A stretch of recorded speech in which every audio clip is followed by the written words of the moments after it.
नमो अरिहंताणं नमो सिद्धाणं नमो आयरीयाणं नमो वज्रायाणं नमो लोये सगसाहूनम् एष सुरासुरमणुसिन् वन्दितं धोदघायिकं मलं प्रणमामि वड्डमानं तित्थं धम्मस्य कर्तारम्। प्रवचन सारजी ग्रंथाधिराज अनंत परमात्मा की दिव्य ध्वनि का सार 58 नंबर गाथा कल हुई थी।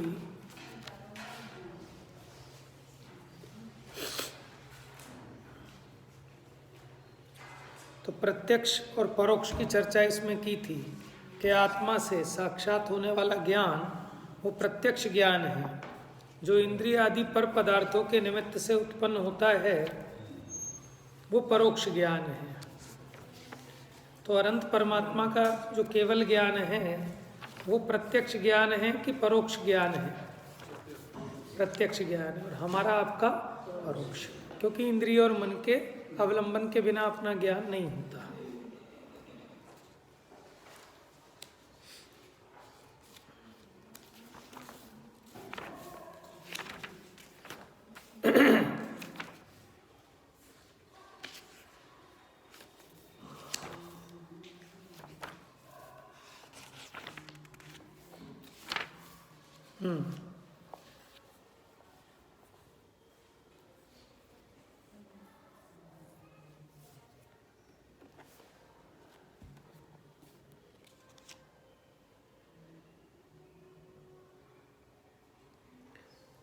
तो ये 58 नंबर की गाथा पूरी हुई थी। इसकी एक लास्ट लाइन रह गई थी टीका की, वो देखिए।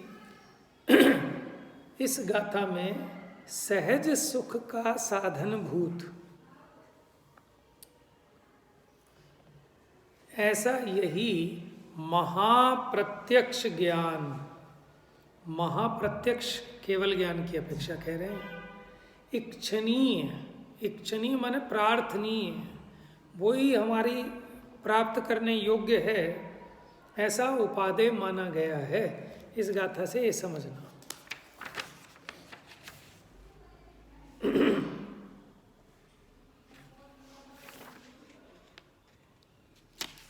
अब देखिए गाथा नंबर 59 में अथैत देव प्रत्यक्षम पारमार्थिक सौख्यत्वेनोपक्षिपति, क्या कहते हैं कि अब उसी प्रत्यक्ष ज्ञान को पारमार्थिक सुखरूप बतलाते हैं कि जो प्रत्यक्ष ज्ञान है वही वास्तव में पारमार्थिक सुखरूप है, सच्चे सुखरूप है। कैसे? देखिएगा था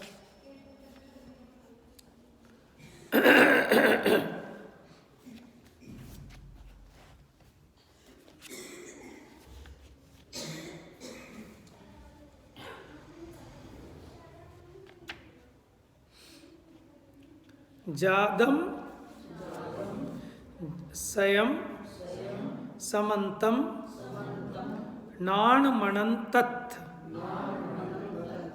वित्थडम विमलम रहिदम तु औग हादिहिम सुहंति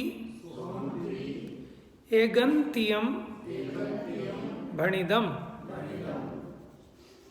क्या कहते हैं? जो प्रत्यक्ष ज्ञान है, जादम माने होता है उत्पन्न होना, स्वयं माने स्वयं से, समंतम माने सर्व ओर से, माने सर्व प्रदेशों से, नाणम माने ज्ञान, नंतत् अनंत अथ यानी अनंत पदार्थ, वित्थड्डम यानी विस्तृत है, विमलम माने मलिनता से रहित है, निर्मल है, रहिदम, रहिदम माने रहित है, किससे?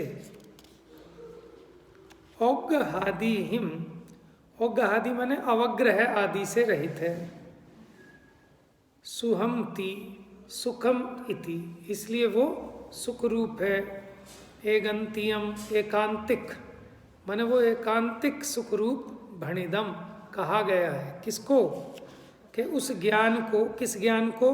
कि जादम स्वयं, स्वयं से उत्पन्न होता है, समंतम सर्व प्रदेशों से उत्पन्न होता है, नाणम अनंतत्थ वित्तत्थ विमलम, अनंत पदार्थों को, वित्थड़म माने विस्तृत, जो ये अनंत पदार्थ हैं,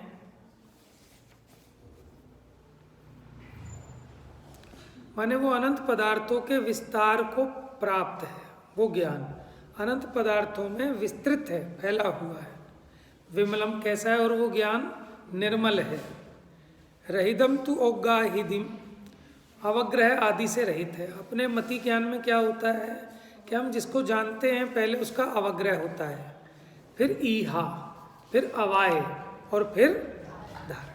आपको पता है क्या होता है अवाय? अभी बताया था ना 2-3 दिन पहले।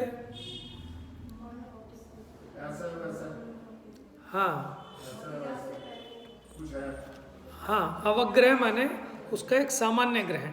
अभी आपको पता नहीं चला क्या है, बस कुछ है अवग्रह।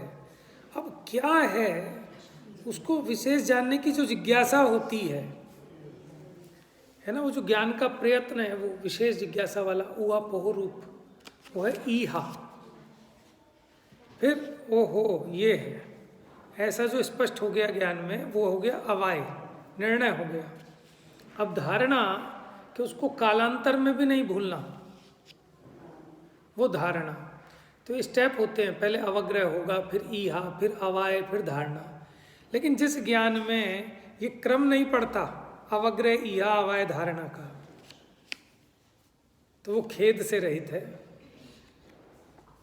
सुहमति एकांतियम, इसलिए वो एकांतिक सुख रूप है। भणिदम ऐसा कहा गया है। वो प्रत्यक्ष ज्ञान एकांतिक सुख रूप है, ऐसा यहाँ सिद्ध किया है। चलिए गाथा पढ़ें। जादम स्वयं समंतम नाणमणंतत्थ वित्थडम विमलम रहिदम तु औगहादिहिम सुहमति एगंतियम भणिदम।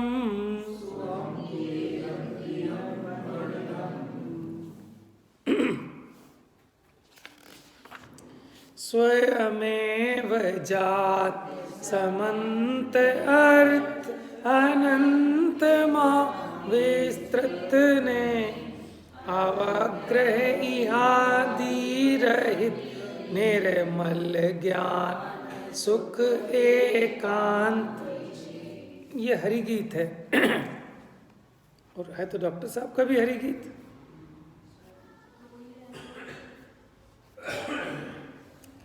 स्वयं से सर्वांग से सर्वार्थ ग्राही मल रहित अवग्रहादि विरहित ज्ञान ही सुख कहा जिनवर। तो ऐसे उस ज्ञान को ही सुख कहा है। कैसे ज्ञान को? कि जो स्वयं से उत्पन्न होता है, सर्वांग से जानता है, सबको जानता है, निर्मल रूप से जानता है, अवग्रह आदि से रहित है, ऐसे ज्ञान को ही सुख कहा है। लेकिन हम जो जानते हैं ना, वो तो दुख से भरा हुआ है, क्योंकि हमारे ज्ञान में जानने में बड़ा खेद होता है। स्टेप पढ़ते हैं, क्रमशः जानते हैं, पूरा नहीं जान पाते। तो अधूरा जानना जो है ना, वो आकुलता का उत्पादक होता है। अभी मैं कोई एक छोटी सी बात छेड़ दूं और पूरी ना बताऊं, तो आपको आकुलता उपजेगी। या तो बिल्कुल ना पता चलती, या थोड़ी सी ओहो मेरे से पूछो गलती से निकल, कुछ नहीं। अब आप पूछो क्या बात थी, कि नहीं कुछ नहीं थी। अब ज़्यादा परेशानी है।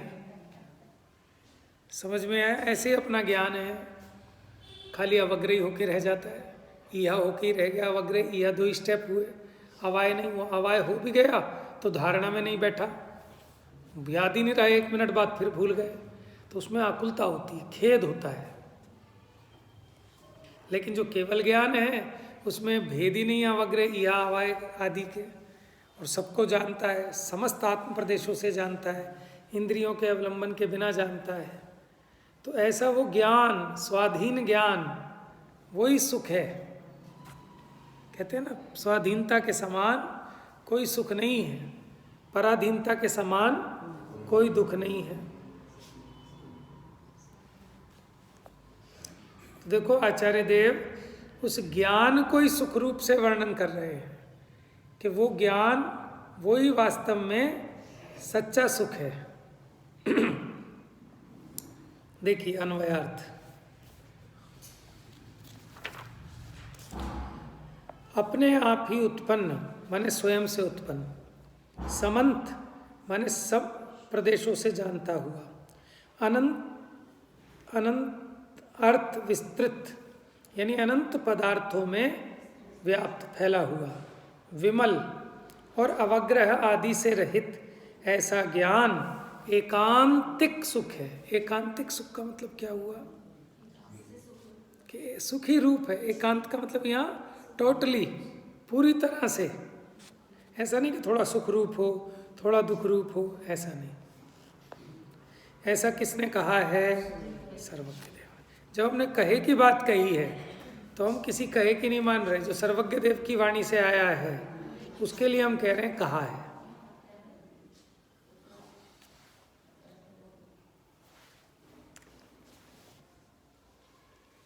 इस बात को टीका में देखते हैं। देखो 5 पॉइंट बता दिए। नंबर 1, स्वयं उत्पन्न होने से। नंबर 2, समंत होने से। नंबर 3, अनंत पदार्थों में विस्तृत होने से। चौथा, विमल होने से। 5वां, अवग्रह आदि रहित होने से। इन सब 5 विशेषताओं के कारण ये बताया कि वो जो प्रत्यक्ष ज्ञान है वो एकांतिक सुख है। यह निश्चित होता है क्योंकि एकमात्र आकुलता अनाकुलता ही सुख का लक्षण है। क्योंकि वो ज्ञान निराकुल है, तो जो आकुलता सहित ज्ञान है वो सुख नहीं हो सकता। जो आकुलता रहित ज्ञान है वही सुख है। आप आकुलता में 6 पूजा पढ़ो तो आनंद नहीं है। निराकुलता से आप एक अर्घ भी चढ़ाओ तो आप जितनी देर में 6 पूजा करते हो उतनी देर में एक अर्घ चढ़ाओ, लेकिन निराकुलता से चढ़ाओ,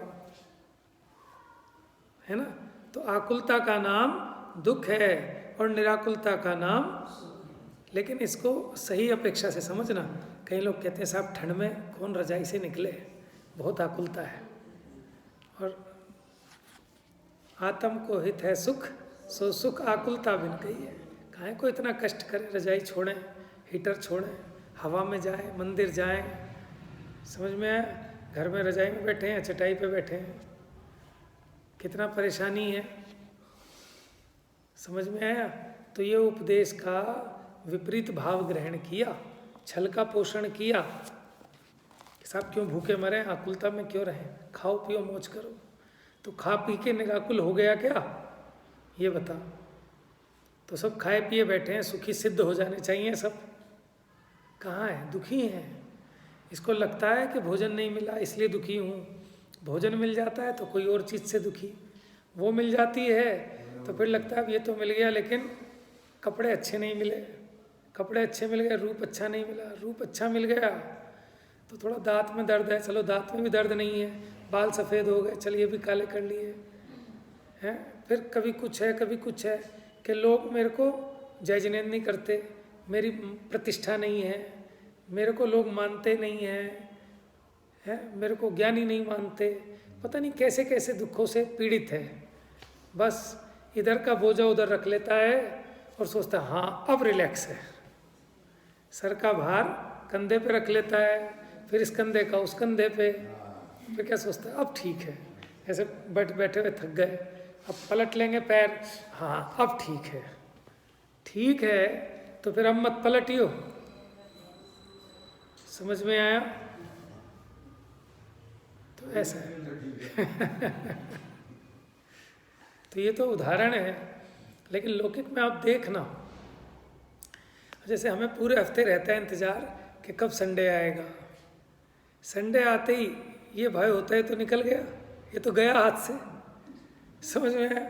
जब बच्चे थे तो ये इंतज़ार होता था कब आएंगी गर्मियों की छुट्टियां 2 महीने की, और जब पड़ जाती थी बस जब तक पड़ी नहीं तब तक था इंतज़ार।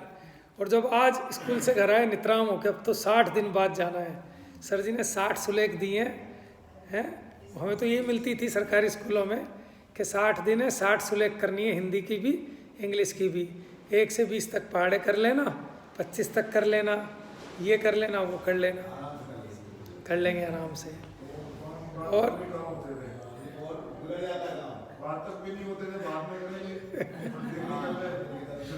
ऐसे ही मनुष्य पर रियाई भी ऐसे ही जाती है। और ये सच्चाई है जीवन की, हर एक काम होता अपने एंड मोमेंट पे ही है जाके। होता यही है। बाकी दिन तो आपका रूटीन सेट है कि टिफिन भी लेके जाओगे, टाइम पे खाओगे, टाइम पे करोगे, उस दिन सब। तो कहना क्या है मुझको इसमें कि देखो आप, ये जीव के एक मन का विकल्प है कि सोचता है कि आनंद आएगा। अब वो छुट्टी पड़ी, बैग उठा के जब घर आए उस समय बड़े खुश थे, अब छुट्टी है, ये करेंगे वो करेंगे।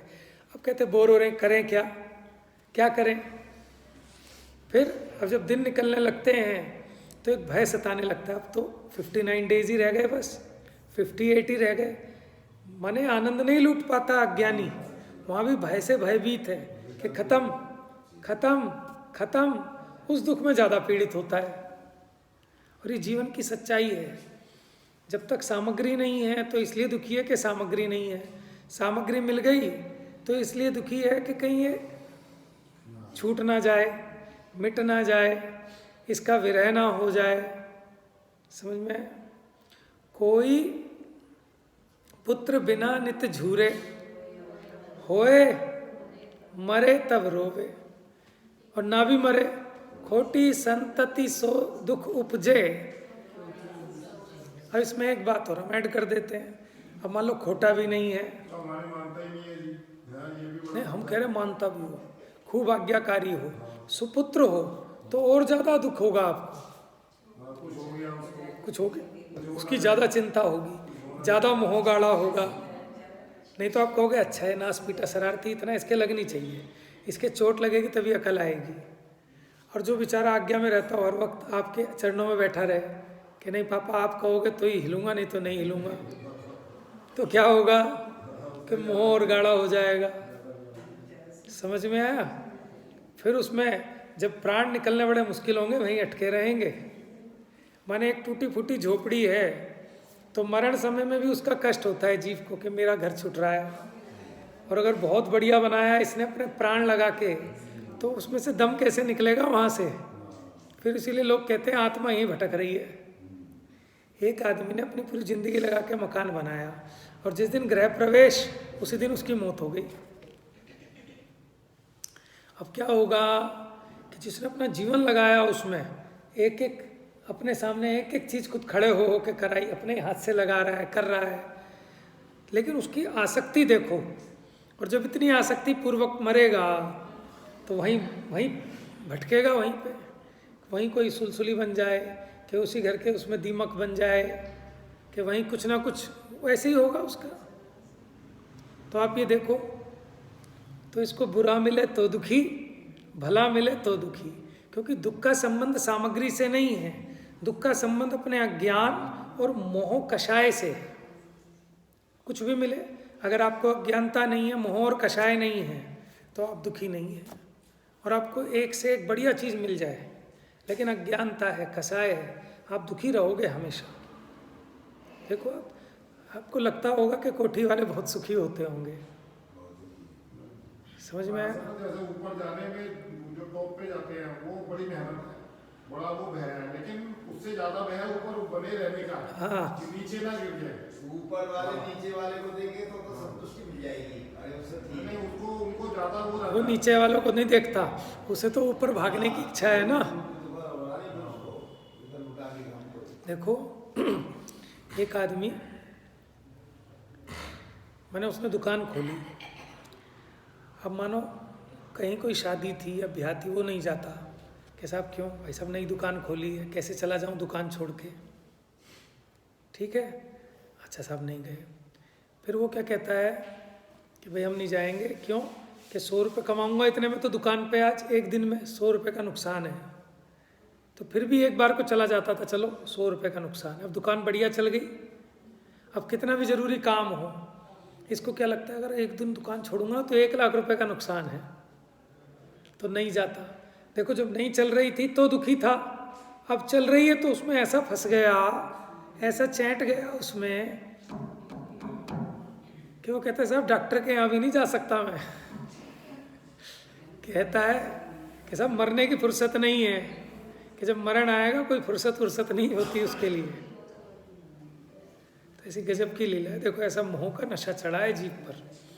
और ऐसे ही हम जो हमें 60 दिन की छुट्टी मिली कि आराम से सुंदर सुंदर 60 दिन में बढ़िया सुलेख करना, वो कुछ नहीं करी। और फिर जब लास्ट का 2-4 दिन बचते हैं तो पेट में दर्द होना चालू, ठीक है, भय होना चालू, अब तो मास्टर जी के डंडे पड़ेंगे, अब कैसे करूँ 4 दिन में 60 सुलेख, हाथ पाँव फूलेंगे, 2-4 कर भी लेगा खींच खाच के, फिर हिम्मत हार जाएगा। ऐसे ये जीव का होता है कि जो करने का टाइम मिला था इसको धर्म करने का, अपने जीवन के क्रीम टाइम 25 साल काय में लगा दिए कि मजदूरी कैसे करूँगा उसमें लगा दिए। पहले मजदूरी काहे के लिए करी कि मैं मजदूर बन जाऊँ, इसलिए 25 साल ये जीवन लगाता है ना पढ़ाई लिखाई में। और फिर क्या करता है उस पढ़ाई लिखाई के बाद, फिर अगले 25 साल के लिए नौकर कैसे बनूंगा, कि नौकरी करूंगा, नौकर बन जाता है। फिर अपने बीवी बच्चों के लिए टाइम नहीं है।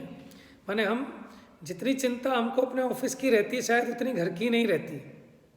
जितना भय, जितनी टेंशन सपने में भी ऑफिस में भी, तो आप ये सोचो ये जीव कैसे बाउंड हो गया उसके लिए है। और पूरा अपना कीमती समय वहाँ गंवा देंगे, और जब पूरा निचड़ जाएंगे कुछ नहीं बचेगा, दिमाग चल जाएगा, कमर में दर्द रहने लगेगा, हाथ पैरों में ताकत नहीं बचेगी, बुद्धि बिल्कुल भ्रष्ट हो जाएगी, तब वो निकाल के बाहर फेंक देंगे, जाओ भाई अब तुम किसी काम के नहीं हो, कि जो करना हो कर लो थोड़ा बहुत। फिर इसके क्या दिमाग आता है कि चलो भैया परचूने की दुकान ही खोल लो घर के नीचे। फिर रिटायरमेंट के बाद भी तो कुछ ना कुछ चालू कर देता है धंधा, तो कब करेगा अपना काम बताओ।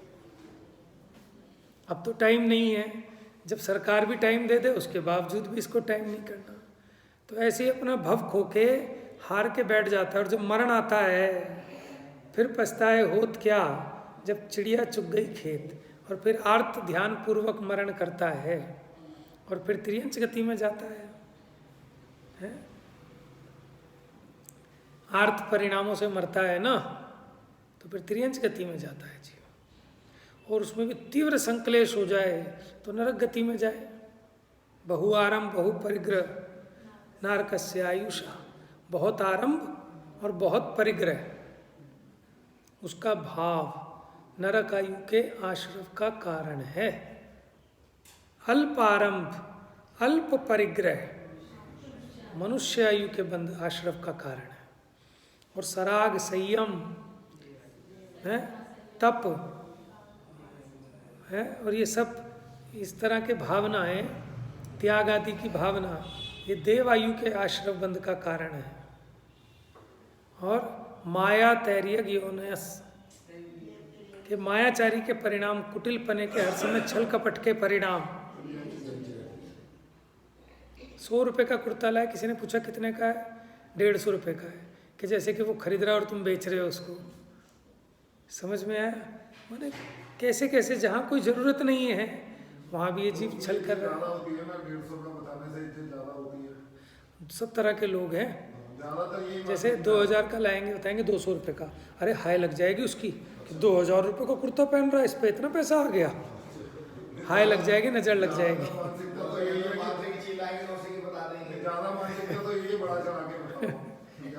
सब तरह के लोग मिलेंगे। जिसको उस तरह का बहम है ना, उस तरह का सोने के कंगन भी पहने होंगे ना जी, ना आर्टिफिशियल है, हम पे कहाँ सोने के कंगन। क्यों? क्यों? उनको लगता है नजर लग जाएगी। नजर लग जाए, कोई लूट ना ले।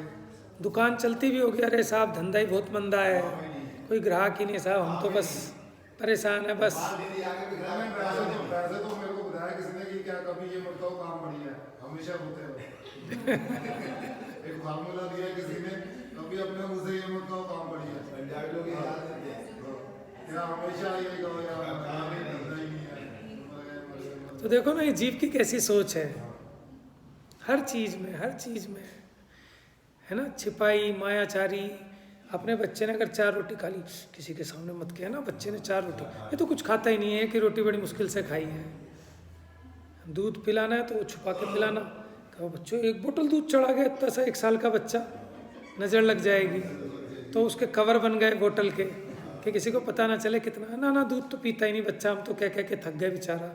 ऐसे वो 10 किलो का हो गया 1 साल का बच्चा, वो उसके पेरेंट्स भी कहते हैं बेचारा दूध ही नहीं पीता कुछ भी, और सबको समझ में आ रहा है कि झूठ है।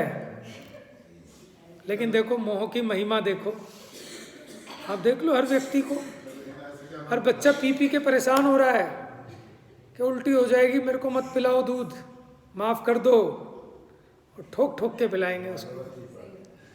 देखो कैसी मोह की महिमा है। हर एक व्यक्ति डॉक्टर के पास जाता है और कहता है जी टॉनिक लिख दो इसको, टॉनिक कि क्यों, कि थोड़ा कमज़ोर है। एक डॉक्टर ने तो कह दिया और के सांड पालोगे। समझ में आया? ये क्या है? ये मोह की अंधेरी है। हर माँ को ये लगता है कि उसका बच्चा कुछ नहीं खाता, मोह है ना। और देखो किसी पराये का बच्चा आ जाए तो कहेगा खाएगा, कितना खाएगा ये, क्या है ये मोह है। समझ में आया?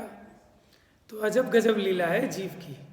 तो हम उस बात पे कह रहे थे कि निराकुलता का छल मत ग्रहण करना कि साहब मंदिर आओ इसमें कष्ट है, शास्त्र पढ़ो, कौन आकुलता करे, तो वो काम करो जिसमें निराकुलता हो।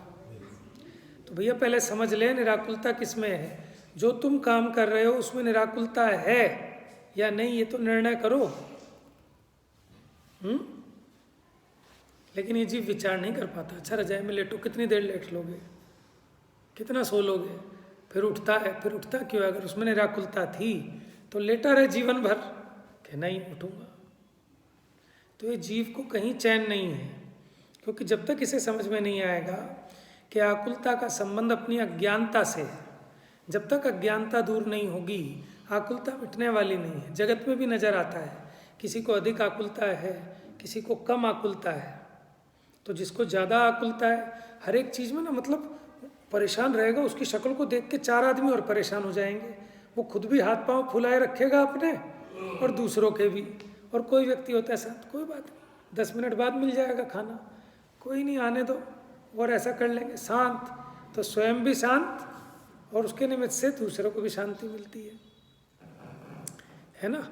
और हम हर चीज़ में हबड़ तबड़ मचाएं, उठा पटकी फटाफट फटाफट, तो देखने वाले को एकदम ऐसे होने लगे भैया क्या आकुलता हो गई है ना। तो इसलिए आकुलता दुख रूप है, लेकिन सच्ची निराकुलता समझनी चाहिए। ये नहीं कि अपने मन के हिसाब से किया उसका नाम निराकुलता है।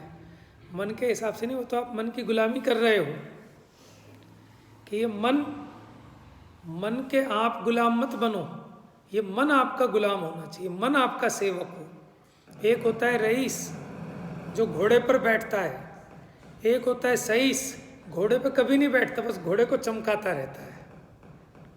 समझ में आया? तो जो इंद्रियों को जीत लेते हैं ऐसे मुनिराज, वो हैं रईस, क्योंकि 5 इंद्रियां उनकी गुलाम है। मजाल है किसी की खटपट मचा दे कोई इंद्रिय, कोई मन। संयम रतन संभाल, विषय चोर बहु फिरत है। और हम लोग हैं इंद्रिय और मन के गुलाम। ये जैसा मन नचाता है वैसे नाचते हैं, जैसा इंद्रिय कहती है वैसा करते हैं। इसने कहा ठंड बहुत है, समझ में आया, तो रजाई ओढ़ के लेंगे पूरी। ये कहे गर्मी बहुत है तो एसी चला लेंगे, हमेशा इसके हिसाब से, कभी इसको कंट्रोल नहीं किया हमने। तो इसी का नाम तो पराधीनता है ना, इसके हिसाब से परिणमित हो रहे हैं। और नुकसान क्या होता है कि अगर ज़्यादा मोह हो, इससे ज़्यादा गुलामी हो, तो फिर सारा धर्म ध्यान छूट जाता है। ना मंदिर आएगा, ना पूजा करेगा, कुछ नहीं करेगा। लौकिक जीवन में भी सफलता को प्राप्त नहीं कर पाता कि जिसको इसमें ज़्यादा गुलामी है, ज़्यादा आसक्ति है। समझ में आया? चलिए, तो यहाँ एकमात्र अनाकुलता ही सुख का लक्षण है कि जहाँ आकुलता है वहाँ सुख है ही नहीं। तो इसलिए तो कहते हैं कि जो शुभ भाव है, जो शुभ भाव है, आप उसको कंपैरेटिवली, किसके कंपैरिजन में, कि जो अशुभ भाव था वहाँ तीव्र आकुलता थी और शुभ भाव मंद कषाय रूप भाव है, तो यहाँ मंद आकुलता है। तो उसके कंपैरिजन में आप इसको भले कहो अच्छा, लेकिन इच्छा तो वहाँ भी है, आकुलता तो वहाँ भी है। तो सच्ची निराकुलता क्या है कि जब ये जीव सहज, जैसे भगवान अपने स्वरूप में लीन है, किसी से कोई मतलब नहीं है, ना किसी को जानने की इच्छा, ना किसी का कुछ उपकार करने की इच्छा। जैसे आपके जीवन में भी कभी ऐसा क्षण आए, ना आपको बोलने का भाव आए, ना आपको सुनने का भाव आए, ना पढ़ने का भाव आए, ना लेटने का भाव आए, ना कुछ करने का भाव आए। क्या मतलब? कि आप सहज ज्ञाता दृष्टा रह पाए, माने परम धीर दशा को प्राप्त हो, तो देखो आपको निराकुलता का वेदन होता है। जैसे आप मंदिर आए, अब मंदिर आके आप सोचो फटाफट फटाफट, टाइम तो 15 मिनट है, पूजा भी कर लूँ, शास्त्र भी पढ़ लूँ, माला भी फेर लूँ, कुछ नहीं होगा सिवाय आकुलता के। और वहाँ धैर्य रखो, 15 मिनट है ना, कुछ नहीं कर पाओ, दर्शन ही कर लो, जो करो वो एक काम तो ढंग से कर लो, तो वो थोड़ा निराकुलता पूर्वक होता है, तो वहाँ थोड़ा शांति प्राप्त होती है। लेकिन वहाँ निराकुलित होने के लिए जो काम करना है उसमें भी आकुलता कर ली, जैसे मान लो पूजा ही पढ़नी है, तो अब तो बहुत सुधार हो गया। पहले लोग कैसे पढ़ते थे? श्री वीर महाति वीर सन्मति नायक, जय वर्तमान गुणधीर सन्मतिदायक हो, फटाफट फटाफट ओम स्वाहा। वो पहले पढ़ रहा है, वो उससे आगे दौड़ रहा है, वो उससे आगे दौड़ रहा है, एक्सप्रेस ट्रेन, आकुलता ही आकुलता।